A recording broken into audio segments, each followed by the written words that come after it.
Okay, we're back again, and what we're going to talk about this time is what type of cover should we be looking for in stretches of the creek and moving water, you know, as opposed to standing water. What is the best thing to be looking for on small creeks and rivers? You know, it's going to vary depending on time of year. So these smallmouth do migrate in and out of areas. Basic rules are smallmouth like hard bottom. They're a fish that lives on rock, lives on hard bottom. Okay. There's certain types of streams where they get away from that a little bit, but you know, Ohio, it's actually pretty cut and dry. When you get down into the unglaciated portions of Ohio, you know, the glaciers pushed a ton of rock and gravel. So when you're in the glaciated portions, everything is rock, everything is gravel. The fish will sit on what they like the most. They'll find specific areas that has the right bottom composition. You get down to the areas, particularly southeastern Ohio, where it's unglaciated, you actually start to run into more spotted bass than smallmouth because the habitat's really more that sandy bottom, wood cover. There are good rivers that are wood and sandy, but for the most part, smallmouth are creatures of rock bottom. That being said, you know, not all rock bottoms created equal. So really what you're looking for is a combination of multiple types of hard bottom. So you can have sand, which barely constitutes a hard bottom, moving into gravel, cobbles, which is, you know, kind of a classic. You're looking at, say, golf ball to softball size rock. Anything bigger than a basketball I would consider boulders. Okay. And then you have bedrock, which we have a lot of rivers in this particular area that are a lot of bedrock. What I've found is, you know, there's some rivers I've fished in different parts of the country where the fish hold on bedrock a little more, some where they hold in boulders more. But smallmouth have a tendency not to be so much like trout, where they sit behind a boulder. The boulder itself is not why they're there. They're typically, you're looking for a combination. They really like cobble. Cobble has the most food, it's got a lot of areas, but what you want is cobbles with something else on them. So the boulder is a +1 in most of the scenarios I fish. If there's a boulder on a piece of bedrock, it might have a fish. If there is a boulder on sand, it likely won't have a fish.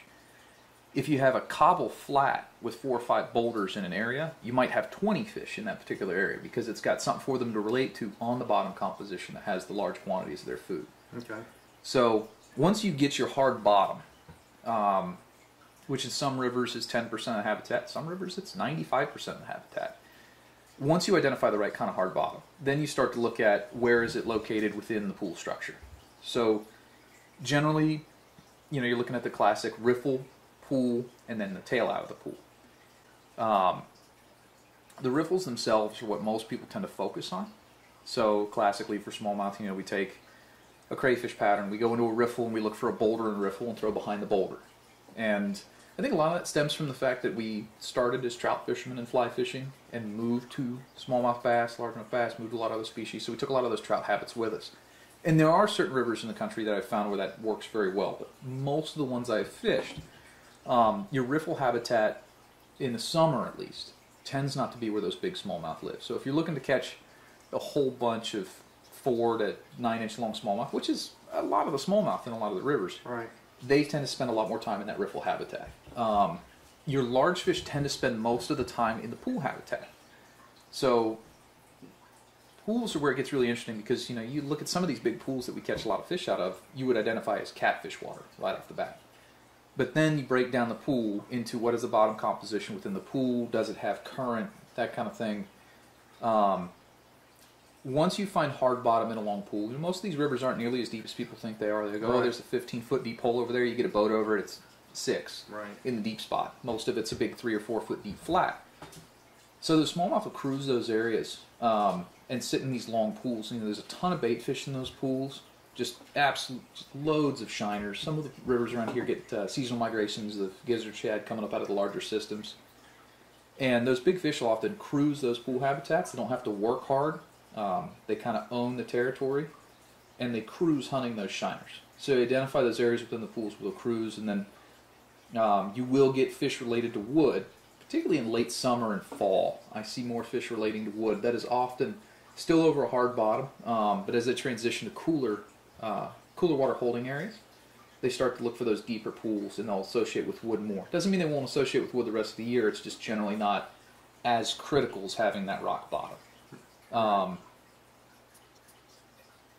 And then I think the only thing I missed in riffles, we do get really big fish in them in the spring. But typically it's not in the riffle. You're looking for those areas below the riffles. We have large eddies, big seams, anywhere that slows down, an area that might slow the fish down as it migrates upriver. Because depending on your system, we have some areas, I've seen studies where smallmouth are migrating 40 plus miles to spawning water.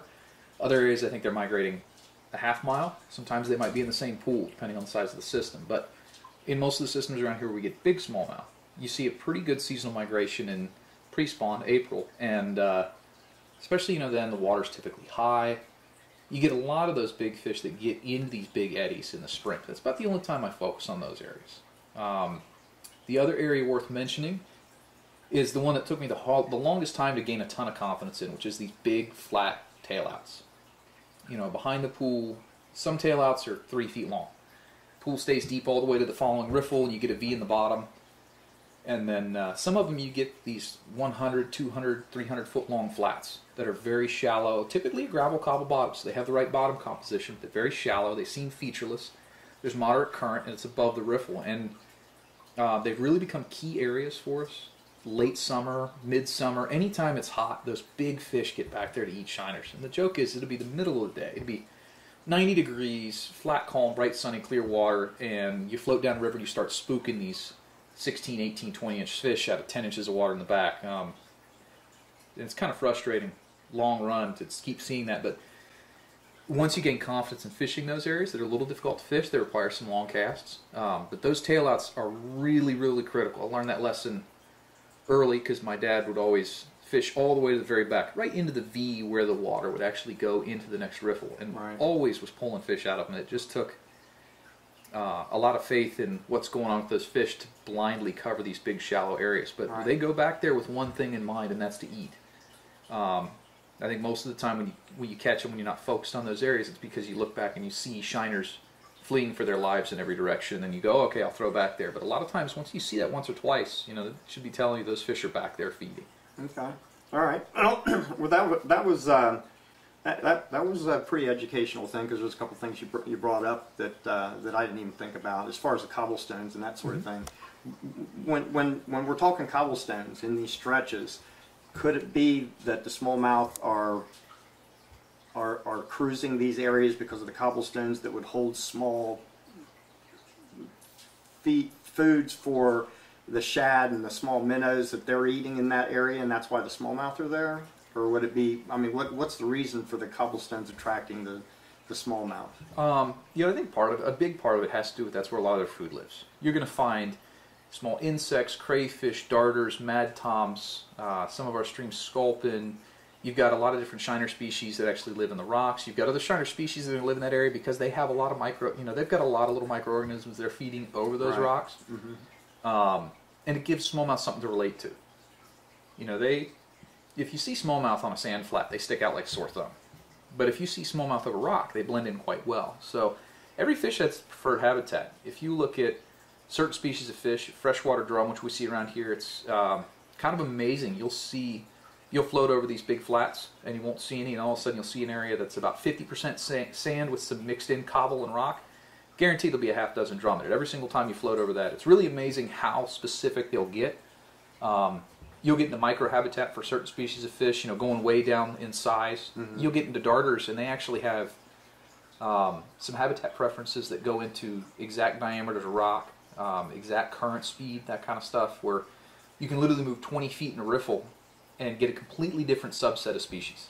Wow. You can be in high current, and you'll get some specific heavy current darters, like variegated darters, maybe greenside darters, and stonecat mad toms. You move up into the shallow water, you start getting a little bit slower, you start getting rainbow darters and sand shiners, some other thing, or mimic shiners, and some other oddballs like that, maybe gravel chubs. So you get specifics like that in a lot of these Midwestern streams, where these streams are very old, they've got a lot of diversity, so these fish have gotten very specific. Now, large predators like smallmouth, muskie, these bigger fish don't have that specific a requirement, but in general, the smallmouth habitat is hard bottom. So I think the cobbles just have the best combination for them to hide in.